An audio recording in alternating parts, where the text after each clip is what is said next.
Confidence is the key. Unlock it today. Welcome to the Fluent Storybook, where we transform your journey of learning English into fun and engaging stories. If you've ever hesitated to speak because you feared making mistakes, you're in the right place. Today, we'll explore how to sound confident when speaking English through an inspiring story that you'll never forget. Liz Cheney was an ambitious marketing intern, freshly out of college and full of ideas.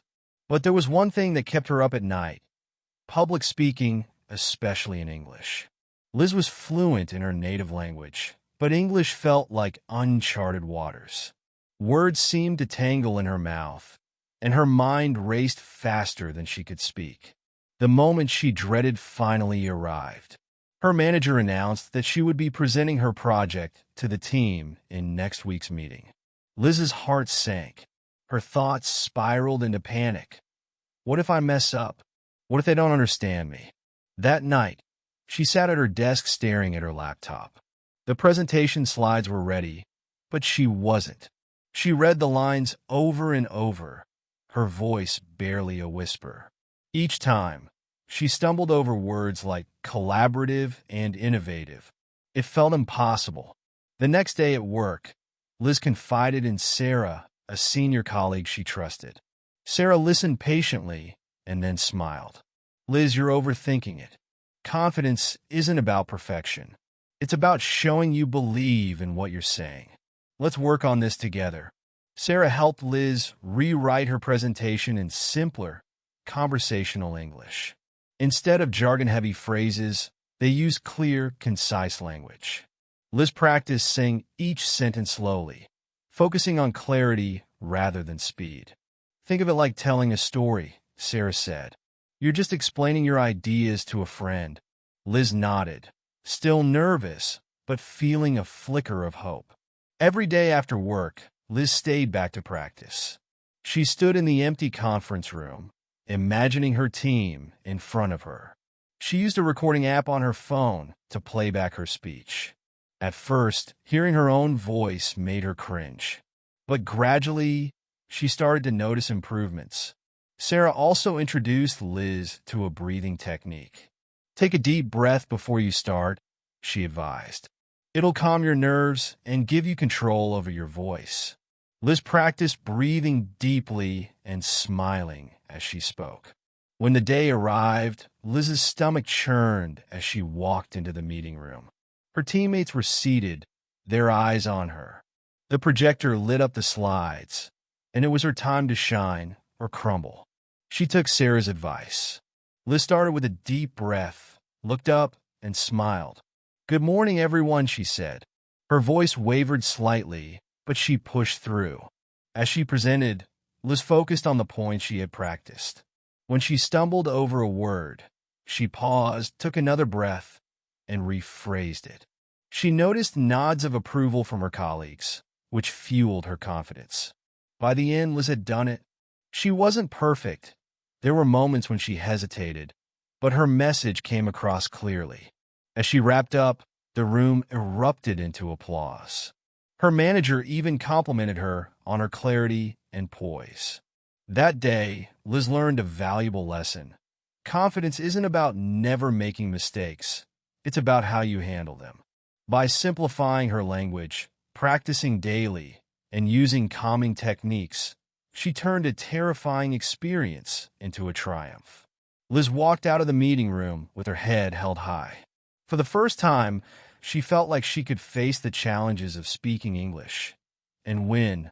Liz Cheney had been making progress in her quest to sound more confident when speaking English. After her successful presentation, she decided it was time to challenge herself further. One crisp morning, Liz walked into her favorite coffee shop, a cozy place she often visited but rarely spoke more than a few words. Today, she had a new goal: to engage in a meaningful conversation with someone in English. As she stood in line, rehearsing in her mind what to say, she noticed the barista, a cheerful young man named Alex, smiling warmly at each customer. When her turn came, Liz stepped forward, feeling her heart race. Usually, She would mumble her order quickly and move aside. But today, she smiled and said, "Hi, good morning. I'll have a cappuccino, please." And, "How's your day going?" Alex's face lit up. "Good morning. My day's been great, thanks for asking. And you?" Liz hesitated for a split second, but managed to respond. "I'm doing well, thank you. This place always has such a nice vibe. I come here often." The casual exchange might have seemed trivial to others, but for Liz, it was a leap forward. She'd initiated small talk and kept it going, a skill she'd been working on. While waiting for her coffee, Liz noticed a woman seated at a table near the window. She was engrossed in a book titled Mastering Conversations. Something about the title caught Liz's eye. Gathering her courage, she walked over. "Hi, sorry to interrupt," Liz began. "I couldn't help but notice your book. It looks interesting. Do you recommend it?" The woman, a friendly middle-aged professional named Clara, looked up and smiled. "Oh, absolutely. It's all about improving communication skills, which is something I'm passionate about. Are you interested in that sort of thing?" Liz nodded. "Yes, I've been working on my confidence when speaking English. I find conversations challenging, but I'm trying to get better." Clara leaned forward, clearly intrigued. "That's great. You know, one of the best ways to improve is by doing exactly what you're doing now, engaging in real conversations. Can I share a tip?" "Of course," Liz replied, her nerves fading as she got absorbed in the discussion. "Instead of focusing on saying everything perfectly, focus on connecting with the person you're speaking to," Clara explained. "Ask open-ended questions. People love talking about themselves, and it takes the pressure off you." Their conversation lasted longer than Liz expected. They talked about language learning, personal goals, and even shared a laugh about the challenges of pronouncing certain words. When Liz finally walked out of the coffee shop with her cappuccino, she felt a sense of pride. Not only had she practiced her English, but she'd also learned something valuable: the power of connection over perfection. The coffee shop encounter taught Liz that opportunities to practice speaking English are everywhere, even in the most ordinary places. Whether it's a quick chat with a barista or a deeper conversation with a stranger, every interaction builds confidence.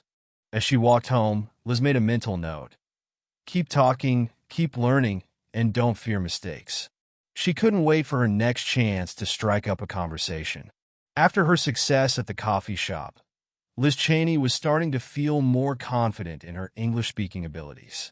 But nothing could prepare her for what came next: a high-stakes client meeting that would test everything she had been working on. Liz worked as a marketing strategist for a mid-sized firm. Her boss, Mr. Daniels, called her into his office one Friday afternoon with exciting yet nerve-wracking news.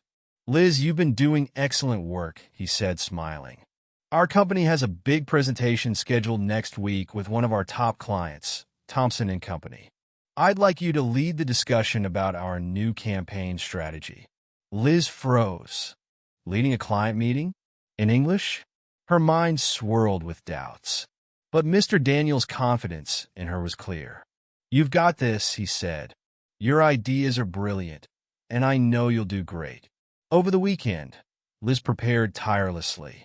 She reviewed every detail of the marketing campaign, practiced her speech in front of a mirror, and even recorded herself speaking to catch any awkward phrasing or mispronunciations. She also called Clara, the woman she had met at the coffee shop. Clara was delighted to help. "Liz, remember, confidence comes from preparation," Clara said. "But also, don't forget to breathe. It's not about being perfect. It's about being clear and genuine. And if you stumble, just smile and keep going." Liz also sought advice from her friend Ethan, a native English speaker. They role-played the meeting, with Ethan pretending to be the client. "When you present, make sure to pause occasionally," he said. "It gives the audience time to process your ideas and shows you're in control." Armed with this advice, Liz felt more ready, though the nerves didn't completely disappear. On the day of the meeting, Liz arrived at the boardroom early, dressed in her sharpest blazer. The clients from Thompson and Company, a team of 3 professionals led by a stern-looking woman named Ms. Harper, arrived soon after. Mr. Daniels opened the meeting with brief introductions, then handed the floor to Liz. "Thank you, Mr. Daniels," Liz began, her voice steady but a touch quieter than she'd hoped. She cleared her throat, made eye contact with the clients, and continued. "Good morning, everyone. I'm excited to share our campaign strategy for your new product line. Our goal is to help your brand reach new audiences in a fresh and engaging way." As she spoke, Liz noticed Ms. Harper's sharp gaze fixed on her. It made her heart race, but she focused on her slides and kept going. Midway through her presentation, Liz stumbled on a word. Instead of saying analytics, she accidentally said analyzes. She paused, her cheeks flushing. "I mean analytics," she corrected herself, forcing a smile. "Excuse me." To her surprise, the clients chuckled lightly, and Ms. Harper nodded encouragingly. "No worries. Please go on," she said. Liz took a deep breath and pressed forward. The slip-up, while embarrassing at first, didn't derail her. If anything, it made her realize that the room wasn't filled with judgment. They were there to hear her ideas. As Liz wrapped up the presentation, Ms. Harper leaned forward with an unexpected question. "This strategy is impressive, but how do you see it working for our demographic?" For a moment, Liz panicked. This wasn't in her prepared script, but she remembered Clara's advice. Focus on connection over perfection. "That's a great question," Liz began, buying herself a second to think. "For your demographic, the key is authenticity. Our approach emphasizes storytelling that resonates with real experiences, which we believe will build stronger trust with your audience." For example, she continued, offering examples tailored to Thompson and Company's target market. As she spoke, she noticed the clients nodding in agreement. When Liz finished, the room erupted in applause. Mr. Daniels beamed. "Excellent work, Liz," he said. Ms. Harper stood up, extending her hand. "This is exactly what we were hoping for. You've clearly put a lot of thought into this campaign. We're excited to move forward." As the clients left, Liz sank into her chair, exhausted but exhilarated. She had faced her fear, recovered from a mistake, and handled a tough question, all in English. The big client meeting taught Liz that confidence isn't about being flawless. It's about being prepared, adaptable, and authentic. She realized that even in high-pressure situations, she could rely on her growing skills and her ability to connect with others. As Liz walked out of the boardroom that day, she felt a newfound sense of pride. This wasn't just a professional victory. It was proof that her hard work was paying off. Liz Cheney's journey through these pivotal moments, the nervous presentation, the coffee shop encounter, and the big client meeting, was a testament to how growth happens one step at a time. Each situation pushed her out of her comfort zone, forcing her to face her fears, adapt to the unexpected, and trust in her abilities. What made Liz's progress remarkable wasn't that she avoided mistakes, but that she embraced them as part of her learning process. From her initial shaky sentences to confidently addressing a room of top-level clients, Liz showed that confidence is built on preparation, persistence, and a willingness to learn from every experience. Her story reminds us that speaking English with confidence isn't about being perfect. It's about showing up, making connections, and communicating from the heart. Just like Liz, you, too, can transform your challenges into triumphs and discover the confident communicator within you. Your turn. Take the first step. Start small, practice often, and trust the process. You've got this.